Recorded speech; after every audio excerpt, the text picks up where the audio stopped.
Welcome to Kenton Teaches. Enjoy the video. In this video, I will show how to make pan-fry frozen momos. Easy method. Start by heating 1 tablespoon oil over medium heat in a non-stick pan. Place momos in a single layer without overcrowding. Add the remaining oil around edges to crisp the bottoms. Pour 1 cup water, cover tightly, and steam for 6 to 8 minutes until cooked through and plump. To get perfect texture, maintain medium heat so edges brown but filling cooks gently. Sear momos for 2 to 3 minutes until you see a golden crust. Add water and cover to steam, which cooks the inside without burning the base. Remove lid when most water is gone and let the bottoms crisp for another minute. Transfer to a plate and rest 2 minutes before serving. Serve pan-fried momos immediately for the best contrast between crisp bottoms and soft tops.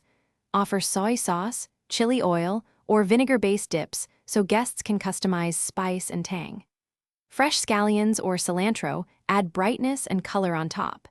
If you have leftovers, reheat in a skillet with a splash of water and a quick lid to steam, then uncover to recrisp the bottom.